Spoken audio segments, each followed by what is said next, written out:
बिस्मिल्लाहिर्रहमानिर्रहीम। My name is Mohammad Zuhaib. आज हम इस लेक्चर के अंदर इलेक्शन कमीशन एक्ट 2017 की बुक्स के अंदर जो सेक्शन दिए हैं उस सेक्शनों में से आज हम सेक्शन 3 को डिस्कस करेंगे। सेक्शन 3 के अंदर कमीशन के प्रोसीजर पढ़ेंगे और इसके अंदर हम एक ओरिजिनल टेक्स्ट होगा और उस टेक्स्ट का मतलब क्या है उसको हमने नीचे बयान किया होगा। ठीक है, हम ओरिजिनल टेक्स्ट नहीं पढ़ेंगे, उसका मतलब ही समझेंगे कि उसके अंदर क्या कहा गया है। ठीक है, तो उसके साथ ही हमने एक एग्जांपल भी दी है ताकि इस जो भी पैरा हम पढ़ें उसकी समझ आ जाए, अंडरस्टैंडिंग हो। जब हम अंडरस्टैंडिंग हो जाएगी तो इंशाल्लाह फिर वो पैराग्राफ नहीं भूलेंगे।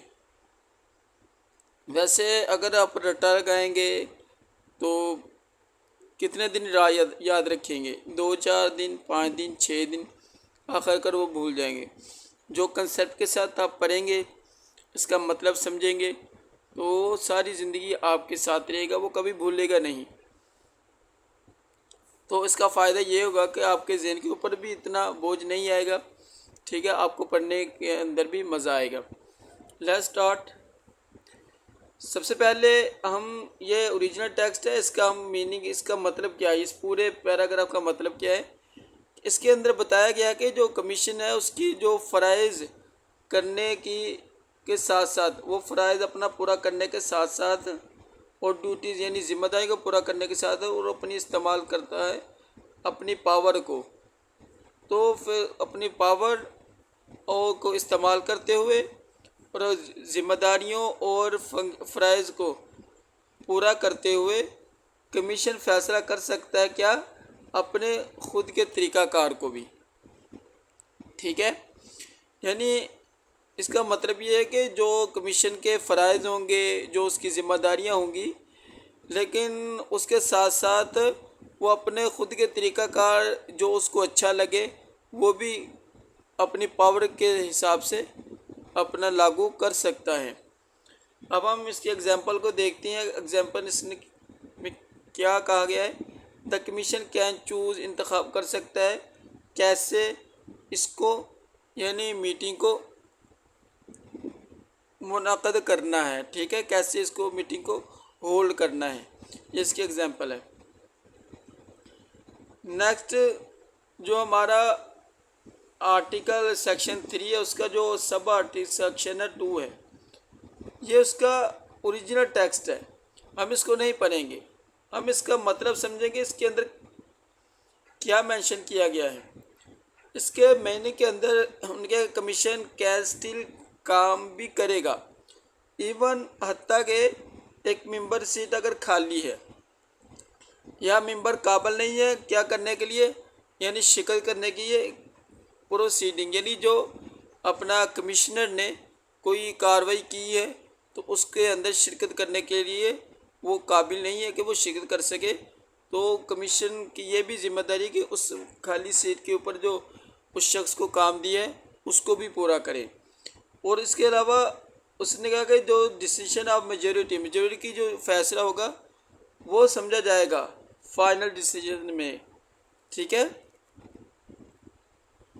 इसके अंदर अगर हम एग्जांपल की बात करें, अगर 4 मेंबर हैं वो मौजूद हैं, अगर 3 एग्री हैं उसके अंदर, अगर इसके अंदर एक एग्री भी नहीं है, कोई भी फैसला करना हो तो वो फैसला मंजूर होगा, तो ये डिसीजन जो है ना विल बी वैलिड भी होगा, माना भी जाएगा। ठीक है, नेक्स्ट हम सब सेक्शन 3 की बात करते हैं। ये पैराग्राफ है उसका, ये जितने भी पैराग्राफ है ये बुक्स में से ही लिए गए हैं, हमने उसको एक्सप्लेन करके समझाने के लिए उसका मीनिंग बताया है, वो देख लीजिए। अच्छा, इसके अंदर जो सब क्लास 3 है उसका जो ए है उसका जो मीनिंग है उसके अंदर ये बताया गया है कि जो जितने भी शख्स हैं यानी ओपिनियन की जो डिफरेंट राय है, मुख्तलिफ राय है, यानी अगर मेजॉरिटी की राय एक ही होगी तो वो हमेशा मानी जाएगी। अब हम एग्जाम्पल की बात करें इसके अंदर कि अगर 4 मेंबर मौजूद हैं तो 2 वोट जो है ना इसके अंदर जो इक्वली तकसीम होगा, यानी 2-2, ठीक है। या फिर अगला उसने कहा कि अगर 3 मेंबर मौजूद हैं, अगर वो डिसएग्री हैं यानी इस फैसले से मुतफिक नहीं है, तो फिर ये मामला जो है ना फैसला किया जाएगा बाय द फुल कमीशन के द्वारा, यानी फिर कमीशन ही फैसला करेगा क्या सही है क्या गलत है। तो इसके अंदर एग्जाम्पल है, अगर 2 मेंबर वोट डालते हैं यस, अगर 2 वोट डालते हैं नो, तो इस शर्त में क्या होगा कि यानी फैसले के लिए तमाम मेंबर जाएंगे केस के अंदर। कौन सा केस होगा?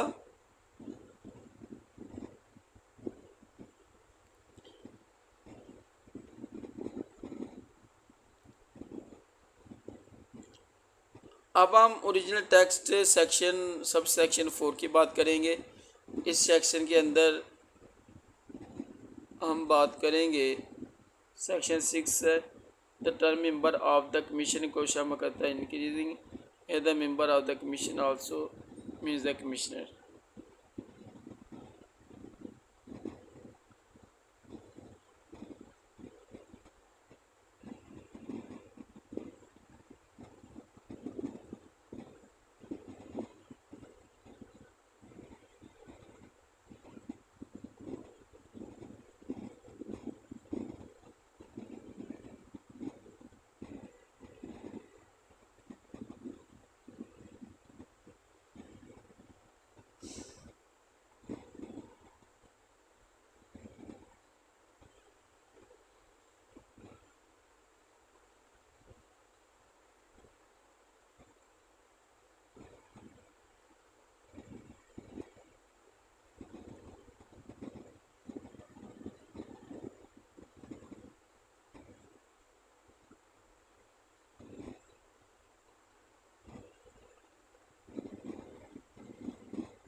अच्छा, इस टैक्स के अंदर हम देखेंगे कि इस टैक्स का मतलब क्या है।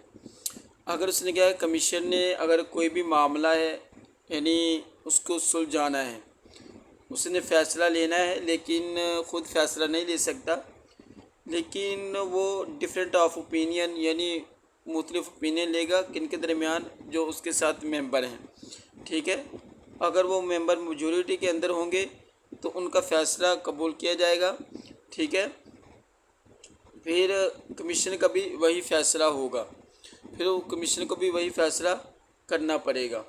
मसलन उसके अंदर वो बताया गया है कि कैसे वो यानी अपने मेंबरों को यूज़ करेगा, यानी जहाँ मेंबर शिरकत करेंगे प्रोसीडिंग कमीशन की जो फैसले के ऊपर, अगर मेंबर 4 हैं तो अगर वो इक्वल होंगे यानी डिवाइडेड, उनके ओपिनियन मुख्तलिफ हैं, यानी मसलन ये कि अगर एक का ओपिनियन 2 का ओपिनियन यस है, अगर 2 का ओपिनियन सही नहीं है, तो फिर ये जो कमीशन के ऊपर ही फैसला होगा कि वो देखेगा क्या सही है क्या गलत है, फिर वही फैसला करेगा। जहाँ अगर मेंबर शिरकत करते हैं प्रोसीडिंग ऑफ द कमीशन की, अगर वो 3 हैं, अगर उनके जो ओपिनियन है वो एक दूसरे के ख़िलाफ़ हैं, तो फिर ये जो मामला है प्लेस किया जाएगा फॉर डिसीजन के लिए, यानी जो कमीशन फुल कमीशन के सामने फिर शामिल करेगा। वो तमाम मेंबर्स जो छुट्टी पर होंगे उनका इंतज़ार किया जाएगा। अगर हम इनके मीनिंग की बात करें, इसके मीनिंग के अंदर बताया क्या गया है, देखिए इसके मतलब ये पूरे पैराग्राफ का मतलब ये है कि अगर उनकी राय की ओपिनियन जो है ना, अगर ओपिनियन मुख्तलिफ है, अगर ओपिनियन की जो मेजॉरिटी है वो अक्सरियत है वो गालिब आएगी। अगर वो जीतने की अक्सरियत है, यानी अगर किसी कमीशन ने अपने कोई मामला आगे रखे अपने मेंबर के सामने, तो अगर उसके अंदर मिसाल के तौर पर 4 मेंबर हैं, उनके अंदर अगर 3 मेंबर का जो ओपिनियन है वो डिफरेंट है, लेकिन एक ओपिनियन जो एक पर्सन है, एक मेंबर है, उसका ओपिनियन सही है, लेकिन फिर कमीशन को ये इख्तियार नहीं है कि मेजॉरिटी के ख़िलाफ़ जाए, फिर उसी के हिसाब से उसको मानना भी पड़ेगा। तो उसने यही इसके अंदर बताया है, ठीक है।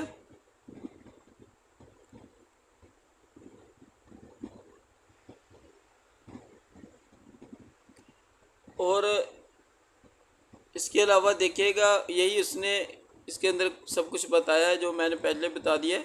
लेकिन एग्जांपल की बात करें, अगर 4 मेंबर मौजूद हैं और वोट इक्वल हैं, 2-2 हैं, या फिर 3 मेंबर मौजूद हैं और वो यानी मुतफिक नहीं है, एक दूसरे का जो उनका ओपिनियन है वो एक दूसरे से इररेलेवेंट है, फिर क्या होगा कि जो फैसला होगा, मामला होगा, डिसाइडेड किया जाएगा किसके द्वारा? पूरी कमीशन के द्वारा फिर फैसला किया जाएगा। मसलन अगर दो मेंबर वोट डालते हैं यस, अगर 2 नो डालते हैं, तो ये फैसला जो है ना केस के अंदर, पार्लियामेंट के अंदर जाएगा, ठीक है। फिर वो फुल कमीशन जो है ना उसके सामने रखते हुए फैसला किया जाएगा।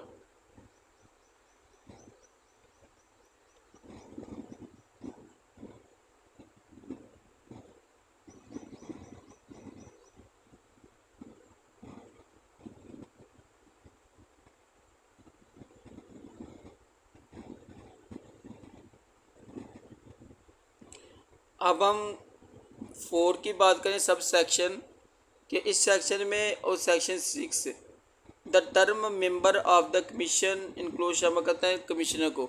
इसका मतलब क्या है? उन्होंने क्या कि जो मेंबर ऑफ कमीशन के जो मेंबर हैं, इसका मतलब यही है कि कमिश्नर, ठीक है ना, कमीशन का जो मेंबर होगा वही कमिश्नर कहलाएगा। मसलन अगर लॉ जो है मेंशन करता है मेंबर को, ये अप्लाई भी होता है किसके ऊपर? कमिश्नर के ऊपर भी ये कानून नाफज होता है, ठीक है। इस सारे का मतलब यही है।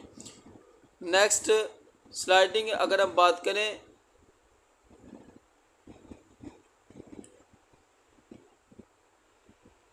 द कमीशन के पास उसके इख्तियारात हैं, पावर है क्या जारी रखने के लिए अपने ऐसी डायरेक्शन या हुक्म जो ज़रूरी हैं परफॉर्मेंस करने के लिए, उसकी ड्यूटी और फंक्शन काम करने के लिए शामिल करना एक आर्डर को मुकम्मल करते हुए इंसाफ के साथ, ठीक है। अब हम इस पैराग्राफ का मतलब क्या है इसको देखते हैं। द कमीशन के पास पावर और इख्तियारात हैं देने के लिए क्या हदायत, अहकामात किन को, और जो ज़रूरी हैं करने के लिए क्या उसके फ़राइज़ और ड्यूटीज़। ये शामिल करता कौन कौन से फ़राइज़ हैं?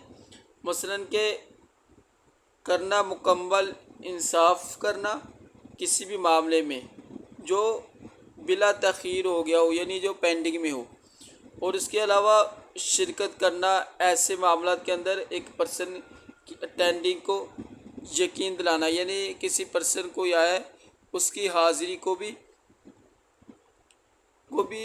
जो है ना पूरी तरीके से ज़िम्मेदारी से निभाना। दूसरा उसने क्या कि ढूंढना या ज़ाहिर करना कोई भी डॉक्यूमेंट, ये सब किसके इख्तियारात हैं? ये सब कमीशन के ही इख्तियारात में हैं। अब हम इसकी मिसाल देते हैं। अगर एक वोटर जो है ना की लिस्ट मिसिंग है तो कमीशन ऑर्डर दे सकता है अपनी प्रोडक्शन को इन कोर्ट के अंदर, ठीक है ना, अपने फैसलों को सुना सकता है फैसले कोर्ट के अंदर कि क्या मामला है क्या नहीं। उसके अलावा ओरिजिनल टेक्स्ट 2 सब सेक्शन है, यानी ऐसी डायरेक्शन या आर्डर जिसको इनफोर्सेबल किया जाए, यानी पाकिस्तान के ज़रिए एंड शैल बी, और उसको लागू किया जाए हत्ता के हाई कोर्ट के द्वारा जारी भी किया जाए। लेकिन इस सारे का मतलब क्या है? इसका मतलब यह है कि ऑल आर्डर, तमाम जितने भी हुक्म होंगे, डायरेक्शन होंगे किसकी? कमीशन की, उसको नाफज किया जाएगा हर जगह किसके अंदर? पाकिस्तान के, just like order from the high court से भी, यानी जो हुक्म होगा उसकी तरह। एग्जाम्पल, एक कमीशन हुक्म देगा फ्राम इस्लामाबाद से मस्ट उसको भी फॉलो करना चाहिए इन कराची के अंदर। अगर एक कमीशन जो है अगर वो फैसला करता है इस्लामाबाद या लाहौर के अंदर, तो जहाँ भी किसी भी शहर के अंदर यानी पूरे पाकिस्तान के अंदर उन लोगों को भी मानना पड़ेगा। ओरिजिनल टेक्स्ट 3 की बात करें तो इसके अंदर हमें क्या बताया गया है। इसके अंदर इस पैराग्राफ का मतलब ये है कि अगर कोई भी कानूनी शक है या are not enough provision in the law के अंदर कोई भी कानूनी शक है कि फॉर सम किसी भी चीज़ के लिए इस एक्ट के तहत, तो उसने कहा कि कमीशन फैसला करेगा कि कौन करेगा इसको और कैसे करना है। ठीक है ना,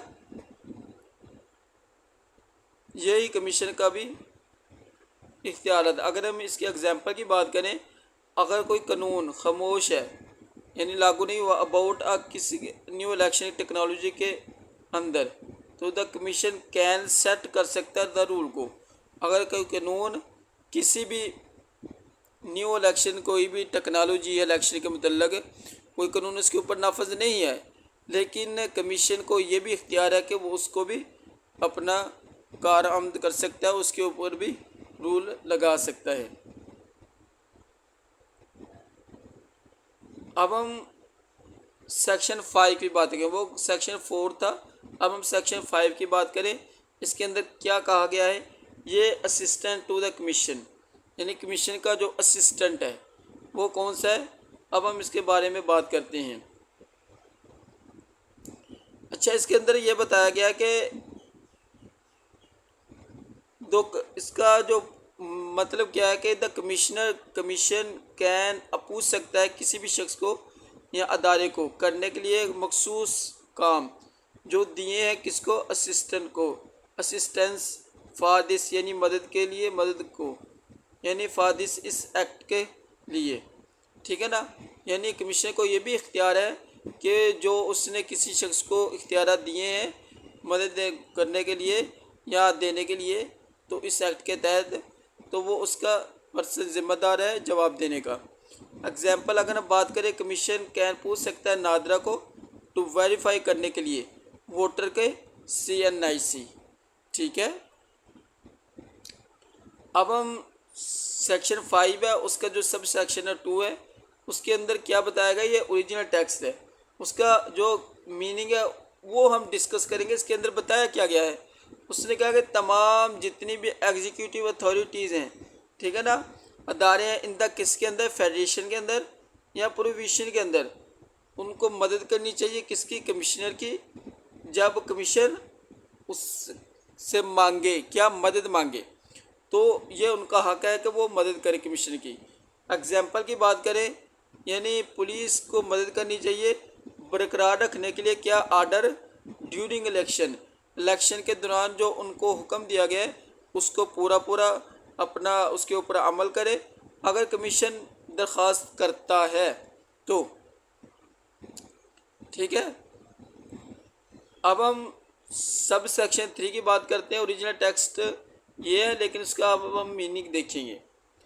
फेडरल और प्रोविंशियल गवर्नमेंट, ठीक है ना, उसको देनी चाहिए क्या, कमीशन को क्या स्टाफ देना चाहिए अगर ज़रूरत है, यानी काम करने की, यानी परफॉर्म करने के लिए उनका काम, यानी अगर कमिश्नर को कोई ज़रूरत है किसी भी स्टाफ की, किसी भी अथॉरिटी को, तो फेडरल और प्रोविंशियल गवर्नमेंट को उसकी यानी स्टाफ के हवाले से, ठीक है ना, काम करने के हवाले से मदद करनी चाहिए।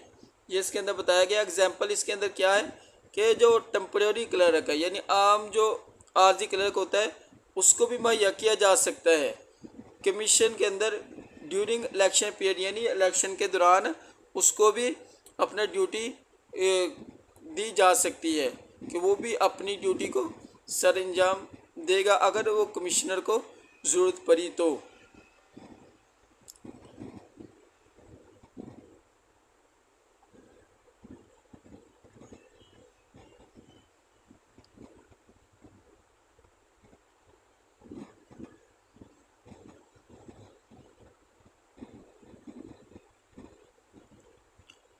अब हम सेक्शन 6 की बात करते हैं, यानी पावर ऑफ डेलीगेशन। उसने क्या किया, कमीशन को ऑथोराइज कर सकता है, कमीशन अदारों को ऑथोराइज कर सकता है, किसको, कमिश्नर को।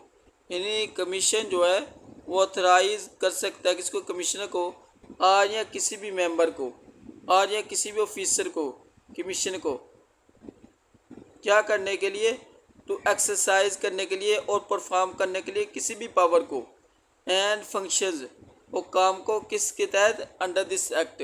यानी कमीशन जो है ना अथोराइज यानी कायम कर सकता है कमिश्नर को या किसी भी मेंबर को और या किसी भी अथॉरिटी के जो पावर है उसी को, कि वो अपना काम करे इस एक्ट के तहत इलेक्शन के दौरान। ठीक है ना, उसको ये भी पावर है। ठीक है ना।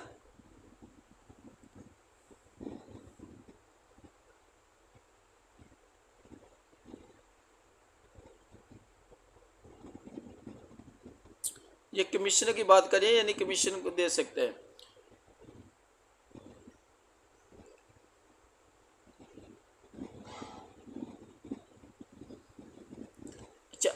अब हम इसके अंदर बात करते हैं डेलीगेशन ऑफ पावर, यानी पावर डेलीगेशन का पावर, क्या कमिश्नर को कितनी पावर दे सकता है।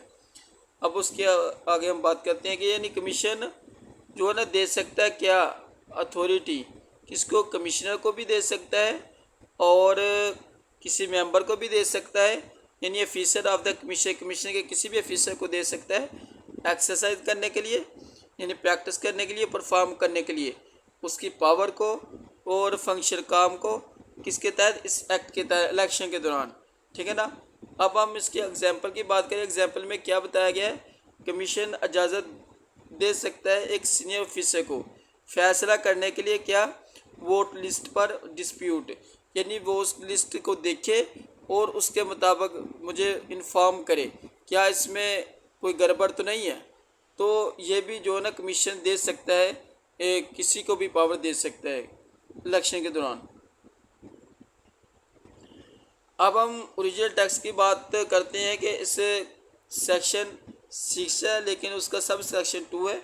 उसके अंदर क्या बताया गया है, उसके अंदर बताया गया है तो कमीशन जो है ना अपॉइंट कर सकता है ऑफिसर्स को और अमला को, किसके लिए, कमीशन के काम के लिए, और उनको कायम कर सकता है उनकी टर्म को और कंडीशन को अकॉर्डिंग टू इस रूल के मुताबिक भी उसको ये भी इख्तियार है। लेकिन एग्जाम्पल यानी हायरिंग, क्लर्क करना इलेक्शन ड्यूटीज़ के दौरान, किसी भी क्लर्क को हायर करना, टीचर्स को हायर करना, किसी पुलिस ऑफिसर को हायर करना, ये भी इसके इख्तियारात में है। अब हम सेक्शन 3 सब सेक्शन 3 की बात करते हैं।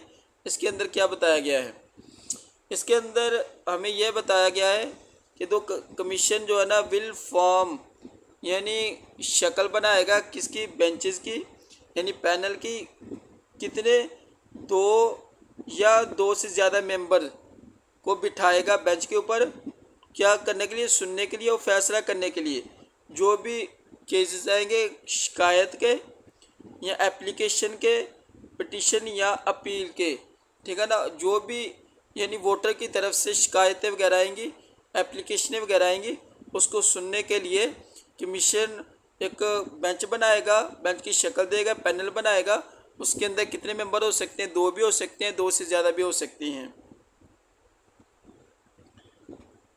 अब हम इसके एग्जाम्पल की बात करें। एक 2 मेंबर बेंच सुनता है एक डिस्प्यूट, एक तनाज़ा किसके ऊपर, जो रिजेक्टेड हो चुके हों, यानी नॉमिनेशन पेपर्स, यानी जो पेपर कमीशन ने बनाए थे बिल्कुल, वो अगर उसको रिजेक्ट किया गया हो तो उस तनाज़े को भी जो है ना 2 मेंबर बेंच सुनता है, उसकी जिम्मेदारी है।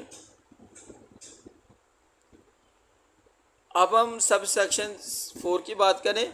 इस ओरिजिनल टेक्स्ट के अंदर हमें क्या बताया गया है, इसका मतलब है कि जो फैसला होगा ऐसे बेंच का फैसला यानी काउंट किया जाएगा फैसले के तौर पर, कमीशन के फैसले के तौर पर, अनलेस जब तक नहीं यानी जो बेंच का मेंबर डिसएग्री, जो मुतफक ना हो। ठीक है ना। और इस केस के अंदर जब मामला जाएगा फुल कमीशन के पास और एज पर सेक्शन 3 के मुताबिक जो हम पिछले पढ़ चुके हैं। अब हम इसके एग्जाम्पल की बात करें, अगर two bench member can not agree नहीं है इस फैसले के ऊपर, तो इस द केस फैसला करेगा कि बाय ऑल मेंबर्स कमीशन के द्वारा फिर फैसला किया जाएगा। अब हम सेक्शन 6 भी पढ़ लिया। अब हम 7 मेंबर यानी सेक्शन 7 पढ़ेंगे। इसके अंदर क्या अपना बताया गया है कि पावर टू रिक्वाइजेशन प्रॉपर्टी, जो प्रॉपर्टी की पावर है उसके अंदर क्या हमें बताया गया है। हम ओरिजिनल पैरा नहीं पढ़ेंगे, लेकिन इस ओरिजिनल का जो मीनिंग है वो उसको डिस्कस करेंगे। उसके अंदर क्या बताया गया है, ठीक है ना। ये ओरिजिनल पैरा, उसका मतलब ये है। इसके अंदर हमें बताया क्या गया है।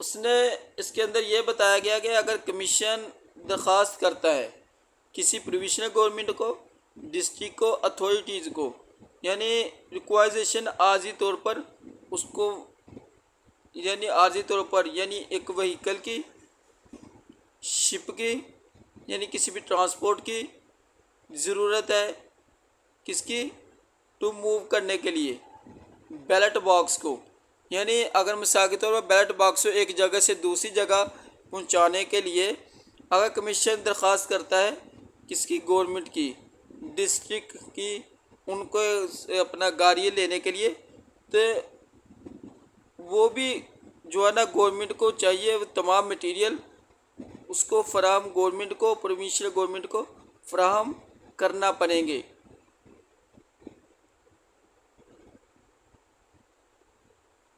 अच्छा, इस टैक्स ओरिजिनल टैक्स के अंदर हमें क्या बताया गया कि आर्जी जो प्रॉपर्टी है, पावर जो इख्तियार पावर है टू रिक्वाइजेशन प्रॉपर्टी की पावर, वो भी जो है ना किसको, इलेक्शन कमीशन को है, ठीक है ना। कमिश्नर को ये भी इख्तियारात पावर दी गई है कि वो आर्जी तौर पर प्रॉपर्टी को इस्तेमाल कर सकता है। मसलन अब हम इसके ओरिजिनल टैक्स की बात करें, एक प्रोविंशियल गवर्नमेंट है, डिप्टी कमिश्नर, पॉलिटिकल एजेंट या हेड ऑफ डिस्ट्रिक्ट है, कोई भी है, ठीक है ना। Name call shall open request in the behalf commission की तरफ से अगर उनको अपना एक आर्जी तौर पर दरख्वास्त दी गई है एक गाड़ी की, व्हीकल की या दूसरी मीन ट्रांसपोर्टेशन की, जैसे उसको ज़रूरत है, ठीक है ना।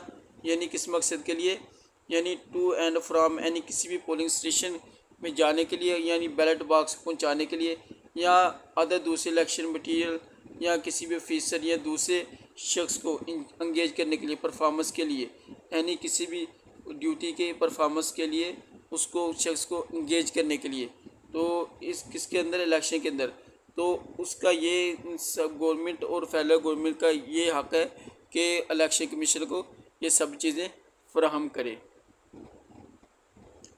अब हम इसकी एग्जांपल देते हैं कि टाकिंग की बात करना, एक प्राइवेट जो वैन है टेम्पोरली आर्जी तौर पर टू डिलीवर करना, यानी बैलेट बॉक्सेस को तो पोलिंग स्टेशन तक पहुंचाना, ठीक है ना। तो ये एग्जांपल मैंने बता दिया आपको। अब हम बात करते हैं सब सेक्शन 2 की। इसके अंदर हमें जो पीछे बता तो दिया मैंने, लेकिन खैर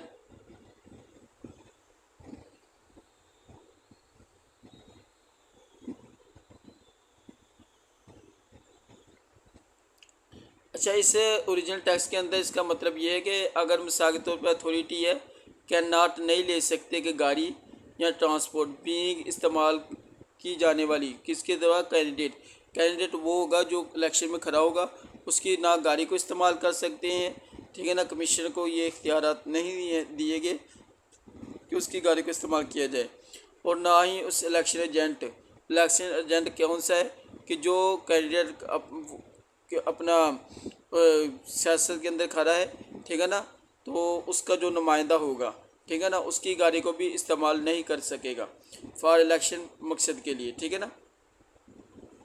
ये भी इसके अंदर बताया गया है।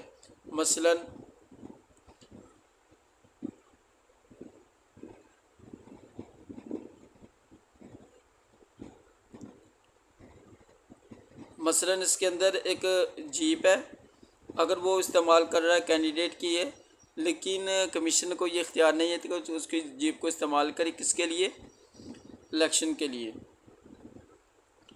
अब हम सेक्शन 8 की बात करते हैं। इसके अंदर हमें क्या बताया गया है।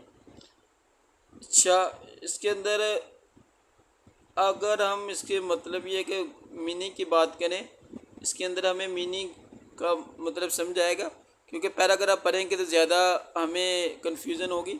तो इसलिए कोशिश करते हैं कि जो पॉइंट दिए हैं उसी का मतलब हमने इसको अलहदा जो स्लाइड के अंदर बताया है। कमीशन है, ठीक है ना।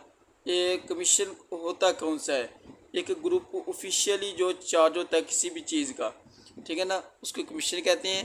यानी एग्जांपल, द इलेक्शन कमीशन जो है ना मैनेज करता है किसको, नेशनल इलेक्शन को, इसको हम कमीशन कहते हैं। इंश्योर, यकीनी बनाना, ठीक है ना, यानी किसी भी मेक श्योर किसी भी चीज़ को सही बनाना, ये इलेक्शन कमीशन को इख्तियारात हैं। यानी द टीचर इंश्योर करेगा किसी भी को उसके होमवर्क से, ठीक है ना, कि क्या ये सही है या गलत है, कि स्टूडेंट्स जो है ना वो ज़हीन है या नहीं। अच्छा, ज़बरदस्ती कुरियन, ज़बरदस्ती कराना, किसी भी शख्स को मजबूर करना करने के लिए, किसी भी शख्स को अगेंस्ट उसके अपना विल के ख़िलाफ़, लेकिन ये भी कमीशन का हक़ है। अब हम बात करते हैं प्रीवेलिंग, यानी गालिब होना। एग्जिस्टिंग और या कामन एट अ सर्टेन, मखसूस तौर पर मौजूद होना। मसलन कि द प्रीवेलिंग ओपिनियन, अगर वो प्रीवेलिंग ओपिनियन अक्सरियत के अंदर है तो वो टीम जो है ना वो जीतेगी। फिर इसके अंदर कमीशन का इतना इख्तियारात नहीं है कि वो ख़ुद का अपना फ़ैसला करे। रिव्यू नज़रसानी करना, ठीक है ना। उसने कहा कि अगर एग्जांपल की बात करें, यानी जब मैनेजर विल रिव्यू करेगा अपनी रिपोर्ट को टुमारो, कल।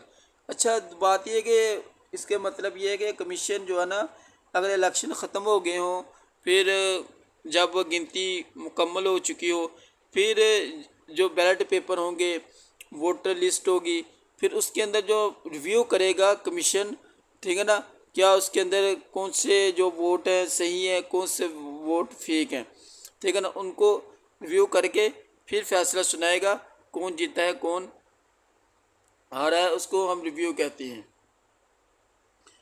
अच्छा, रिजेक्शन, इसके अंदर बताया गया कि उसकी जॉब एप्लीकेशन को सामना किया गया rejection due to lack of experience. तो रिजेक्शन यानी इनकार या मुस्तरद करना, यानी मसलन के अगर वोटर लिस्ट के अंदर कोई ऐसे वोट हैं जो सही तरीके से वोटर ने अपना स्टैंप नहीं लगाई होगी तो उस वोटर को रिजेक्शन किया जाएगा। अच्छा, बैलेट पेपर क्या है। बैलेट पेपर वो होते हैं जिनके ऊपर जो वोटर है निशान लगाता है, ठीक है ना, उसको हम बैलेट पेपर कहते हैं।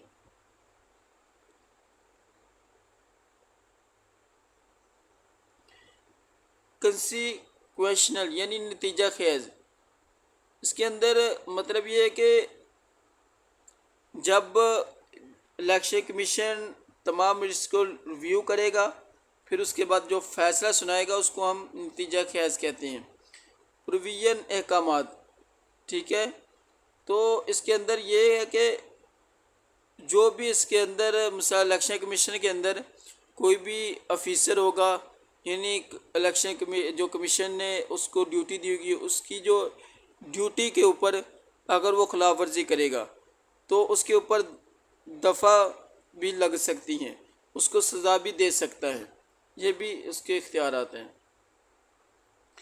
अब हम 9 की बात करते हैं।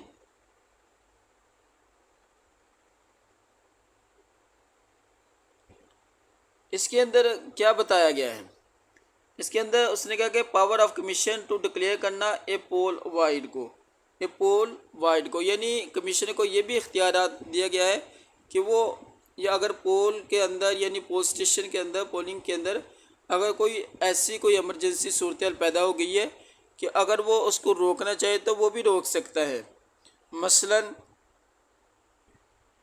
अगर हम बात करें कि देखें, द कमीशन ऐलान कर सकता है पुलिस स्टेशन, एक या ज़्यादा इलेक्शन के ऊपर भी पोलिंग स्टेशन पर, अगर तमाम कॉन्स्टिट्यूंसी मैंने पिछले इलेक्शन में बताया था, वो होता है कि जो इंतखाबी हलका होता है जहाँ से जो कैंडिडेट खड़ा होता है वहाँ से जो पोलिंग स्टेशन बनाया जाता है जहाँ, तो उसके अंदर जो इमरजेंसी कोई ऐसी सूरत पैदा हो गई हो कि जिसकी वजह से जो पोलिंग स्टेशन को रोकना पड़ेगा।